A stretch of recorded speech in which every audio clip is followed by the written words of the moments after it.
হরে কৃষ্ণ বন্ধুরা, কেমন আছেন সবাই? শান্তি সার্ভেন্ট অফ কৃষ্ণার একটি নতুন ব্লগে আপনাদের সকলকে স্বাগত জানাই। তো আজ চলে গিয়েছিলাম কলকাতা ইস্কন রাধা মাধব টেম্পল, যেটা মিন্টো পার্কে অবস্থিত। তো আজ ছিল জগন্নাথ বলরাম সুভদ্রা মহারানীর শুভ স্নান যাত্রা মহোৎসব তিথি। ভিডিওটা ছাড়তে একটু দেরিই হয়ে গিয়েছিল। তো সেই দিনকে ভগবানের অভিষেকের জন্য আমরা সবাই চলে গিয়েছিলাম সকাল সকাল রাধা মাধব মন্দিরে। তো এখানে দেখুন রাধা মাধব আর কৌর্ণী থেকে কি সুন্দর অপরূপভাবে সাজিয়েছে। যেহেতু সেদিনকে পূর্ণিমা ছিল, সেহেতু সাদা কালারের ড্রেস পরেছিল। রাধারানীকেও অপূর্ব এক সুন্দর লাগছিল এই সাদা আর পিঙ্ক কালারের পাড়ের শাড়িটা পরতে। এছাড়াও জগন্নাথ বলরাম সুভদ্রা মহারানী সবাই সাদা কালারের সেদিনকে পোশাক পরেছিল। আর মাঝখানে নৌকার মধ্যে দেখুন ছোট্ট রাধা মাধবটাকে কি সুন্দর লাগছে না? তো মিন্টো পার্ক যে ইস্কন টেম্পলটা, সেটা অ্যালবার্ট রোডে আছে। তো আপনারা চাইলে মেট্রোতে করে আসতে পারেন। রবীন্দ্র সদন মেট্রো ট্রেন নামতে হবে, এক্সাইট মোড় যেটা। তো ওখান দিয়ে ক্যামেক স্ট্রিটের যে রোড আছে ওখান দিয়ে হেঁটে মোটামুটি 5-7 মিনিটের মধ্যে আপনারা এই মন্দিরে চলে আসতে পারেন। এছাড়াও শিয়ালদা থেকেও বাস আছে, বা সাঁতরাগাছি এক্সাইট থেকেও বাস আছে, যেগুলো আপনারা ওই অ্যালবার্ট রোডের ওখানে জিজ্ঞাসা করলেই আসতে পারবেন। 2-3 মিনিটের মধ্যে সহজে চলে আসতে পারবেন। এছাড়াও ওলা উবেরে করে যদি আপনি প্রপার ইস্কন কলকাতার টেম্পলের লোকেশান দেন, তাহলে তো একদম মন্দিরের সামনে এসে নেমে যেতে পারবেন। তো জগন্নাথ বলরাম সুভদ্রা মহারানীকে সুন্দর করে শৃঙ্গার করে এখন নিয়ে যাওয়া হচ্ছিল স্নানের জন্য, মানে অভিষেকের জন্য। তো সবাই খুব সুন্দর করে কীর্তন করছিল, এখানে ঘন্টা বাজাচ্ছিল। সে ঘন্টার এক অপরূপ সুন্দর একদম ধ্বনি যেটা হচ্ছিল, এত ভালো লাগছিল। এর আগে আমি কোনোদিন এইরকমভাবে অভিষেক করানোর জন্য মিন্টো পার্কে আসিনি। মায়াপুর ইস্কনে গিয়েছিলাম, কিন্তু মিন্টো পার্কেই প্রথম। তো দেখে তো আমাদের সবার ভীষণ ভীষণ ভালো লেগেছিল। তো দেখুন বলরামকে কি সুন্দর করে শৃঙ্গার করে সুন্দর করে জুয়েলারি পরিয়ে নিয়ে যাওয়া হচ্ছে একে একে সবাইকে। তো এখানে নর্মালি যে 4:30 সময় মঙ্গল আরতি হয়ে থাকে, তারপর ভোগ আরতি, তুলসী আরতি হয় 5টার সময়, তারপরে দর্শন আরতি হয় 7:30, আর ভগবত ক্লাস হয় 8:30, এবং রাজভোগ আরতি হয় 12টা থেকে। আর সন্ধ্যা আরতি যদি আপনারা অ্যাটেন্ড করতে চান, তাহলে সেটা ওই 6:15 থেকে 8:15 মধ্যে হয়, আর 8:30টার মধ্যে টেম্পল ক্লোজ হয়ে যায়। আর দুপুর 1টা থেকে 4টে পর্যন্ত মন্দির বন্ধ থাকে। তো একে একে সুভদ্রা মহারানীকেও নিয়ে চলে যাওয়া হয়েছে। তারপর জগন্নাথ দেবকেও সুন্দর করে শৃঙ্গার করে একদম নৃত্য করতে করতে ভক্তদের সঙ্গে নিয়ে যাওয়া হচ্ছে নিচয়।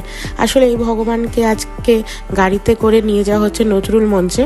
ওখানেই একটা স্নান যাত্রার পর্ব হবে, ভগবানকে সুন্দর করে অভিষেক করানো হবে। তো দেখুন কি সুন্দর সুভদ্রা মহারানীকে লাগছে না? কি সুন্দর ভক্তের কোলে বসে গাড়িতে করে সুন্দর করে যাবে নজরুল মঞ্চে। এই যে একে একে 3 জনে 3টে গাড়িতে করে চলে যাচ্ছে নজরুল মঞ্চের উদ্দেশ্যে। ওখানেই অভিষেক সম্পন্ন হবে। এছাড়াও মিন্টো পার্কের যে মেন মন্দির, এই ইস্কন মন্দিরেও অভিষেক হবে বিকাল 4টা থেকে। সমস্ত ভক্তরা সুন্দর করে ভগবানকে স্নান করাতে পারবে। তো সেই ব্যবস্থাটাও এখানে ছিল। তো ভগবান গাড়িতে করে রওনা দেওয়ার পর প্রসাদের ব্যবস্থা ছিল এখানে। তো দুপুরের যে প্রসাদ, সেটা 100 টাকা করে কুপন ছিল, আর সন্ধ্যে বা রাত্রিবেলার প্রসাদের কুপন ছিল 50 টাকা করে। এটা আমরা জিজ্ঞাসা করেছিলাম। তো আগে থেকে কুপন কাটার কোনো প্রয়োজন নেই, আপনারা এখানে এসে লাইন দেবেন, আর ওইখানে ওই প্রভুকে টাকা দিলে একটা করে কুপন দিয়ে দেবে। তো এত সুন্দর করে ভক্তরা এখানে বসে প্রসাদ পাচ্ছে। এখানে অনেক ধরনেরই প্রসাদের ব্যবস্থা ছিল। অন্ন ছিল, ডাল ছিল, 2টো সবজি ছিল, পুরি ছিল, চাটনি ছিল, আর আমরা পেয়েছিলাম সেদিনকে সুজি। আর দেখুন এইখানে যে রান্নাঘরের কিচেনটা, সেটা কত বড়।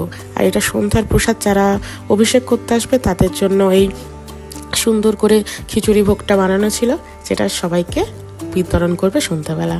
তো এবার চলে এসেছি মিন্টো পার্কের যে ইস্কন মন্দিরের মানে শপ, সেই শপেতে। তো এখানে দেখুন কি সুন্দর সুন্দর বাঁশি আছে, 195 টাকা দাম।